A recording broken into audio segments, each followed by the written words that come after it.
What's up, everybody? Welcome to the High Level Husband Podcast. We are jumping straight into it today, babe, and it feels like we've been bouncing back and forth from podcast studio to podcast studio. I know. But this one makes it a lot easier for us just to do real quick, to be able to jump in and drop some quick knowledge, to hit you guys with some goods, and then keep it moving. And so we just want to jump in here, guys, and talk about, we did a reel on this the other day, and it did really good, and a lot of people were, you could tell they were interested in this topic, babe, and it was really on how to not share intimate details with your family about when your spouse messes up. Right. So if like Diane was to do something that was maybe out of her character or something, or me do that, vice versa. Yeah. Neither of us not to share that with our family. Yeah. And the same thing for you guys to not do those same things, because at the end of the day, it is super detrimental in a lot of different aspects. Yeah. I mean, it's a big one. And a lot of people, their first reaction is to run to their family because that's who we're closest to, next in line to our spouse, but it can really be detrimental for that. Yeah. I mean, because you get hurt, and this isn't anything in life. Like, we were just praying about this just randomly about like having a spirit of offense. And sometimes in life, somebody will say something that hurts your feelings. Mm-hmm. And this can be in marriage, this can be in friendships. But let's just use a friendship, for example. If somebody, your friend says something or does something, you typically want to go tell everybody your side of the story and all this stuff. And sometimes that's to get advice. And sometimes that's just because you just want to you can't believe this other person did that. Mm-hmm. Well, what you're doing is you're an energy sucker. You're sucking the energy out of your friends. You're sucking the energy out of your family, and you're doing all of that. And you're not growing anything positive out of that. So specifically in a marriage, and it's not always have to be terrible things. It's not like, oh, Diane cheats on me and I go to my parents. No, it could be like small conflicts. Diane's having a problem drinking, or I'm making Diane sound bad. Thanks a lot. Diane, she has a real big porn issue over here. Something like that, I mean, anything though. It literally could be any topic. Could be we fought last night or something, He said this about me, and he says, I'm just... I'm worthless and I never focus on growing, and I'm just like your mom, and all these other things. It could be any of that, guys. Well, if then Diane brings that, I say that to Diane and Diane brings it to her family, our family not naturally wants to take the side of their child. Right. They're naturally going to defend you over your spouse, most likely. And even if they're like, well, babe, you need to work on it, and maybe he didn't mean that, and they're being positive, in the back of their mind, you're still planting seeds in their mind about their spouse. They don't have the full picture, because we all can agree that when we share something, typically, I mean, I don't think we do this with each other, but I would say definitely through the years, yes, and then typically over the years with other people, you give them your aspects of the story, and you might leave a few aspects out of that, how it got that. So especially if you're frustrated or in the heat of the moment in that, or offended or angry or whatever it is, then you're really going to knock the other person even more so than yourself, usually, a little bit. Well said, because it might be like what I said, I'm putting Diane down, I'm getting angry, and I got verbally abusive, which isn't okay. Let's just say it happened. And she goes and tells her parents, she's going to tell him, I can't believe what you won't believe it. But he's got in this terrible fight, and he did this. And, I don't know. I'm just so worried about him. I think he's been watching a lot of porn and this, that. And then all of this. And it's like, well, how did that fight start? You know what I'm saying? You probably left out the fact that you maxed out the credit card or something like that, and now I'm frustrated. Guys, with that being said, I'm going to just pause that. That's not a reason to yell at anybody. Your wife maxes out the credit card, or vice versa, woman to man, husband watching porn. Yelling is never okay. No matter the circumstance. You can have a legitimate, strong conversation, but you never lose your cool. You be the lighthouse. The lighthouse means that no matter if it's a hurricane hitting it, it's still shining its light. If it's calm seas, it's still shining its light. It doesn't change no matter the circumstances. Most people change depending on the circumstances and all of that. And so, guys, if you share, you're not going to give the full story, or you're going to water your area down. Or even if you're like, yeah, I dropped the ball, but still, you're going to always share it. Even if you gave the full story of it, let's just say best case scenario, you give the full story. Right. Full context, right? Full context. Yeah. Something will get left out because it's just, and that might not even be by choice. It's just they weren't there the whole time, or they weren't there of what's been leading up to this. or they don't know what's going on in your husband's, like my mind or my life or anything like that, because they get very small glimpses of window into it, which is why we talk about the spouses needing quality time. So Diane knows everything that I'm feeling, thinking, and all of that. So if that's so important in a marriage, which most marriages don't do you think that happens with family members? No. But even so, then they don't have the full picture. Mm-hmm. So if you share that with them, it's going to make it drastically uncomfortable, because friends can come and go, but family, you don't really want to come and go. Right. And so what we notice is a lot of times this one spouse that's been like kind of thrown under the bus or even just shared information with them, now they want to avoid family gatherings. Now they don't want to, they won't reach out or does other things. Or if they do go to the family gatherings, Christmas, birthdays, having your family over for dinner, whatever it may be, it's like, it can be uncomfortable because you know that there's been things that have been talked about, not necessarily kind of behind your back, or just at least not in your presence. So you don't know what their thoughts are, what they're feeling about what they've been told. right. And so then even if you wanted to share your side of the story, you're now like, well, you're like justifying it, Mm-hmm. or you have to like almost share like what your spouse did in those things. And then they're going to be like, now you see your dog in her. It's like, there's no real perfect scenario in that. Mm-hmm. And so then you're now going to ruin that dynamic. Well, then the spouse in that situation, let's say it's Diane who told her parents something that I did like that. It's going to be where I'm not going to be my fun self to be around. The family functions aren't going to be as good. That means the holidays aren't going to be as good because now I'm reserved and the kids aren't getting me as being this joyful, playful person. Maybe I'm having to be a fake persona or something. It's like, it just causes this weird dynamic. Mm-hmm. It can be awkward for sure. It is, because I get you want advice and help and things like that. But let's say you guys have this moment, you share it with your family, you come home, or over the course of the next week or whatever it is, you guys just spend a lot of time talking and growing and changing. And then you get to understand, because now maybe I open up and tell Diane something that I've been dealing with that I hadn't shared with her, that I'm really stressed at work or whatever it may be. Da, da, da, da. She's like, oh my God, like, I can't believe you were dealing with that. Now it totally makes sense. I totally understand. I should have never been pushing your button or calling these things on you and doing all that stuff. Mm-hmm. Yes, still at my end, I should have never lost my cool. I'm just using this as an example though. She'll understand that now. Mm-hmm. We'll make up. And then maybe she shares some things about her that I didn't know. And then now we're growing. Well, now we have the picture looks completely different than what got presented to her parents. Right. Now, even if she goes to the parents after that and is like, oh my God, you won't believe it, Tommy's dealing with all these things and da, da, da, it still won't be the exact same conversation, because it's still the telephone game that we all played as kids, where like you whisper into one person's ear and by the time it gets to the end of the room, the story is completely different. Yeah. The connection is completely different. The emotional moment that we had is not going to be the emotional moment that her and her mom have or her and her dad have. And so it's so important to just not share those things. Now, definitely keep your family in the loop of how life is, but make sure it's between you guys, those harder stuff on that. Or talk to somebody that, what do we say, that has an unbiased opinion. Yeah, somebody that you can really trust that isn't going to say, take sides Right. or things like that. Like a coach, a mentor. Yeah. Right. That's why a lot of people like having us as their coach or whatever, Right. or mentors. Yeah. Or this is also what I could do. It is like, don't just have it with just your friends. So if you're a type of person that talks crap about your spouse to your friends, you're the crappy person. There's a difference between talking crap and sharing something. It's people in my Bible study at my house.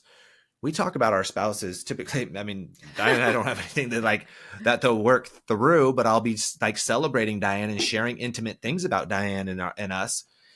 But other people, like, they're at different spots of growth, and they'll say, they'll ask our opinion on things about their marriage, and they'll tell us about what's going on with their spouse, but it's not in a complaining way. Mm-hmm. It's like, guys, I'd really love to get your opinion on this.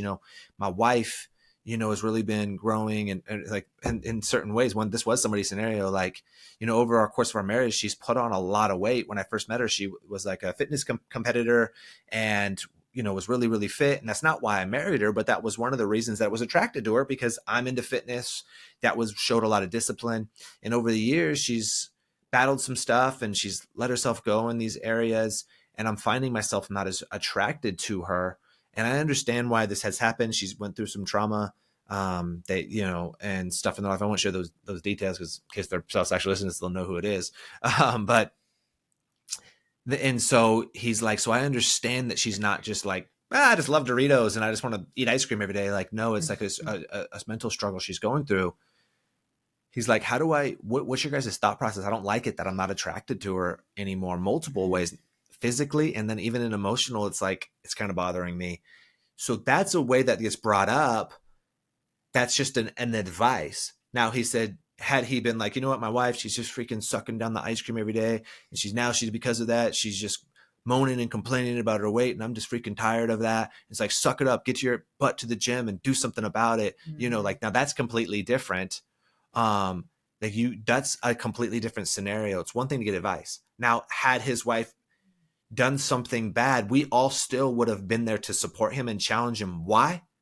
Because that's one of the people you need to seek counsel from, is not just friends who are just friends because they're your friends. That's why we speak so heavily, babe, on having friends in your life that are kingdom. And guys, when I speak this, there's a difference between a believer and a follower. There's levels to this. Yeah. Of being like, I'm saved. I'm a Christian. I've been a Christian all my life. Cool. Guess what? I can read and write. There's a lot of people who are better handwriting than I have because I don't do it very often. I kind of suck. But if I wrote all day long, I'd be great at it. Or whatever you do all day long, you'd be great at it, right? When you do faith all day long, you become so close to the Father. So there's levels to this. And so I only do life with people who are super high level faith. And like, it's all of they do. Seeking the kingdom first is all they do every day. Or they're striving to grow into that and they're doing everything they possibly can to grow to those levels. Mm-hmm. Those are the only two people. Because of those people, and you'll agree on this, babe, I trust them with my opinion to share something like, let's say, flip that same situation. You have those women in your life, the same thing, kingdom women who are doing those same things. Yeah. If I did that to you, I would be comfortable with you sharing those with them. Right. Because I'm going to get a response from them that they're not going to be one-sided. They're not going to be biased against you. They're going to be it's going to be an open conversation where they're going to have good responses. They're going to give you biblical references. Right. Yeah. They're going to give other things that they've been through. Yeah. The Holy Spirit's going to speak through them because that's just what happens when you really seek the Lord at deep levels. God starts speaking through you because we invite that to happen, especially in a Bible study women's group setting or men's group setting. We invite the Spirit to speak through us. Mm-hmm. And so because of that, the words coming out, nobody's like, oh, well, Tommy, he's a piece of crap, Right. I knew it. And yeah, you need to get rid of that guy. Well, because they wouldn't say that because they understand how the Bible works. And when the closer you get to God, the more you see your blemishes and then realize how much you've done that you need to clean up and have had to clean up. And you realize, you know what, Tommy's just at a spot right now. And he's really going through this. Tell me about his habits. What's he going through right now? What I recommend is doing this. They're going to give you advice on how to navigate this, but they're never going to look at me that way because in both of our groups, I know the wives in a lot of them and the husbands in a lot of them, right? And so I don't ever go, oh, that. No, I'm like, man, okay, he probably should start doing this, this, and this, but I still love him as a brother in Christ, and we'll work through it and we'll grow through it. But that's redemption. That's what it is in the Bible. I was just on a walk, guys. And I would prayer walk sometimes a couple times a day, and I was listening to this book. And God was speaking to me. And this is kind of one of those moments where we're talking about solitude where he'll speak to you later on sometimes. I was on this walk listening to this book. And, there's a spot in the Bible where it says John refers to himself as the one that Jesus loved. And other people did too, like refer to him as John's the one Jesus loved, But here's the thing. What God was telling me in the moment was it wasn't John, it's you. Like it's Diane, it's me, it's you guys listening to this. You're the one Jesus loves. He's using John's name as like an intimate way to say it, but he loves all of you the same. He doesn't love John more. He loves you all the same. Yeah. You're the one he loves. Tommy's the one he loves. Diane's the one he loves. And so it's really cool when we see that. And because of that, we just want to be better. And there's redemption and growth. And so I don't want to say it's off topic, but it goes with that about having the right counsel in your life. That's why we do not have people in our life who are not kingdom. We were just talking about this yesterday, babe, like how people shouldn't get advice in life from secular people. Yeah. Whether that's for business or anything, marriage or business.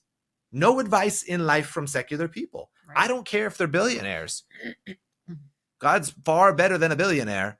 Yeah. And God will tell you what you need to specifically hear for your life. Your life is not that billionaire's life. Yeah. Whatever they say isn't going to be aligned with your life. Because they're not kingdom. Right. I don't take advice from non-Christian people. I'll listen.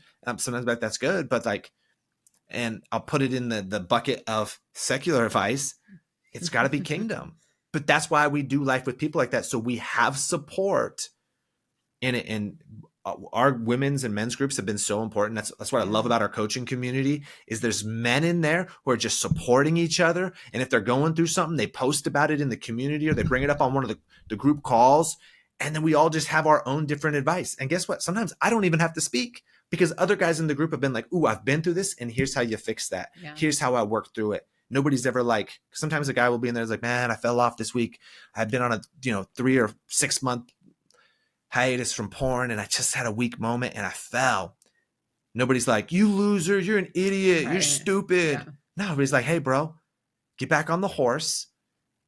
Just realize why that happened, fix that situation, and here's how you do it. Here's when I went through it, and here's what I realized, and da-da-da-da. We all support each other. That's why it's so important to have community. Mm-hmm.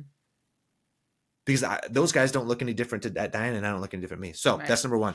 And so there was a time in our life, babe, and I always use this one about your mom. So it's a little bit different, but on a situation is like family can butt into your situations. And I think a lot of you can have this. And this is a moment that really meant a lot to me in my marriage. And I think it really solidified me that I was number one in Diane's life. And definitely at that time, even more than Jesus. Now Jesus got me beat out, which I'm thankful about. But there was a time, and I wasn't who I am today. And I'm not like, oh, hey, look who I am today. But what I'm saying is you were a completely different person. I wasn't a terrible person. No. Like, you just compared to what you are today. Right. Yeah. And Diane's mom. You were so a great person. But I would play some video games. I would watch TV. I'd do things like that. But me and Diane had a dynamic in our life of like how it flowed smoothly. Right. Her mom would come to town not knowing how we run our household. Right. Once again, the same thing in the conversation. If you share, they don't know what's really going on. Mm-hmm. Mom not knowing how we run our household and how it runs smoothly, how we don't argue, how we have a great marriage. She knows that, but she was like trying to rule the roost in our house because the way she does things in her life. And her mom's a great person and has a great marriage. I should say had a great marriage. God bless your stepfather who passed away. But she came down and she would always just nag me. Every time she came to town, nag me to death. Nag. You should get up and get help, Diane. Turn off the TV and go do this. Go do this. Like, and it was just like, man, I wanted to climb to the top of the roof and throw her off of the roof. And it was miserable. But I didn't, we had loving conversations about it. One, right. You witnessed it all the time. Right. Yeah. And but there was never any trash talk about, the situation or anything between us. And I would just tell you, babe, like, your mom is driving me nuts. Like, and I didn't tell Diane she has to tell her mom or anything like that. Just one day, Diane pulls her mom aside. And I mean, I don't know if you just want to tell that part of the story because I feel like, I'm just the one telling the story. But yeah, I pulled her aside and I, lovingly in a nice way said, we have certain roles in our house and the way that we do things. And we don't need you to be telling him what to do, and I stood up for him and what our situation was.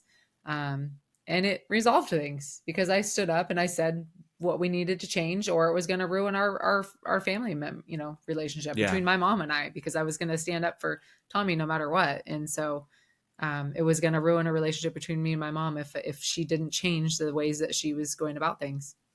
Which was a huge moment because she had my back. Right. She stood up to her parents. As we should, because our spouse should be number one over your own parents. 100%. Yeah. Bible says that. Children will leave the spouse. Yeah. Secular world and in other cultures, a lot of times the family comes first. Yeah. That's not how it is biblically. It's not biblically. The parents do not come before your spouse. Your spouse at all. That's not what it is. Mm-hmm. And so with that being said, she did. And it was a weird dynamic. Oh, so when I say I avoid family functions and things like that, I never avoided them, but it made it very awkward for a long time. Not because you stood up. If she necessarily figured that out or not. I think she probably felt it. She had to. You felt it for sure. I think we've Yeah, felt it. I think probably. we're both like 98%, probably 95% good now. I mean, we're just such different people Mm-hmm. that I think that just makes the uncomfortableness a little bit, Right. but it was needed, and to do those things. And so, guys, my whole point of this thing is, yes, you have to get counsel. Just let that be your spouse. Be vulnerable with your spouse, and that's how you prevent arguing, is by just having quality time daily. And I Yeah. feel like I'm beating a dead horse with this. Like our clients know this, and like everybody on here should know this by now. Like, quality time outside of having a deep relationship with God, have quality time with God daily, and have quality time with your spouse daily. Not Yeah. quantity time, quality time. Not weekly, daily. That fixes like 99.99% of everything in your Yeah. life. But when you have quality time, you have to talk deeper, not just about the kids and the bills and this. It's like, no, you have to Or go deep, TV. and you have to get good at it. But you'll get good at it. It just takes time, Hmm. guys. And the same thing Yeah. with prayer. You'll get good at it. Same thing with being good with the Father. You'll get good at it. It just takes time. Everybody starts off as a white belt. Eventually, you'll get to a black belt. The only way you get to a black belt is if you keep going and do it consistently. So that's a huge part of it, guys. Be very careful with that. But that's where I also challenge you on this one. Number one thing, have quality time with your spouse, open up and keep vulnerable. So it's just every day decompressing. Two, remove friends from your life that are not high level, faith filled, goal driven people for the kingdom, and start hanging out with people who are. And then you're like, well, how do Hmm. I find them? You become that person. And when you become that person, you have zero doubt that I've watched this too many times. You just start attracting them into your life. Yeah. And if you want an influx of them already, join our program. But so at the end of the day, guys, implement these things and amazing things happen. On a side note, we might be starting a high level wives program coming up here, and we're started Woo! about that because the men's program is slaying it, Yeah. absolutely slaying it. Um, Transformations coming in daily. so many messages daily, guys. I Uh-huh. should just do a whole podcast of reading them. Oh Um, my gosh, that'd be so cool. but it's real, guys. Like, it's so real. And Hmm. so, anyways, guys, if you want coaching, there's a link down below. Watch a free tutorial a training that we have. And if you like what it says, book a call with our team, or just keep listening to this podcast. And the only thing we always ask is, hey, just if you can rate this a 5-star podcast, if you're watching it on Apple or YouTube or Apple or Spotify, just rate it 5 stars. It means the world to us. And then if you're on YouTube, give us a subscribe button, and then give us a like and a comment. So, love you. God bless you. Bye. Bye, guys.